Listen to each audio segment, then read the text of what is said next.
The Mortifying of Your Darling Sins by Thomas Brooks. Most professing Christians have not the right art of mortifying sin.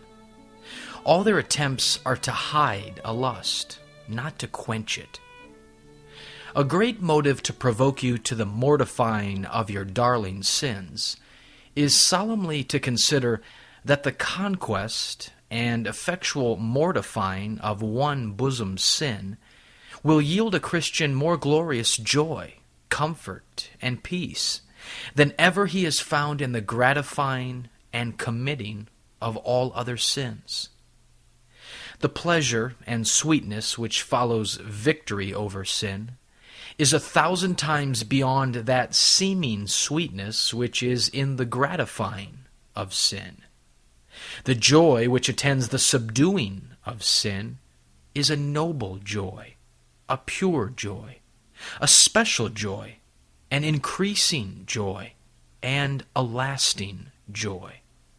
But that joy which attends the committing of sin is an ignoble joy, a corrupt joy, a decreasing joy, a dying joy.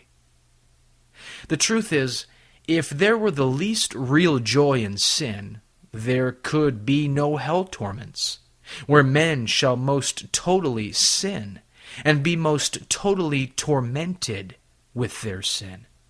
Ah, Christians, be restless until, in the Spirit and power of Jesus, you have brought under control that sin which sticks so close unto you. Remember this: nothing below the conquest of bosom sins can make a jubilee in the heart. It is not a man's whining and complaining over sin, but his mortifying of sin, which will make his life a paradise of pleasure. If, notwithstanding all that has been said, you are still resolved to dally with sin, then you must resolve to live as a stranger to God. You must expect sad trials without, and sore troubles within. This shall be your just wages for playing with sin. If you like the wages, then dally with sin still. If otherwise, then sacrifice your Isaac.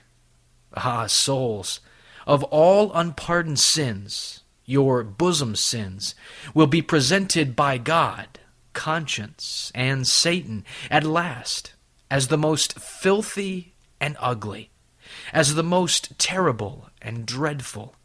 Your bosom sins at last will appear to be those monsters, those fiends of hell, which have most provoked God against you, which have shut up Christ's affection of love and compassion from you, which have armed conscience against you, which have barred the gates of glory against you, which have prepared the hottest place in hell for you, and which have given Satan the greatest advantage eternally to triumph over you.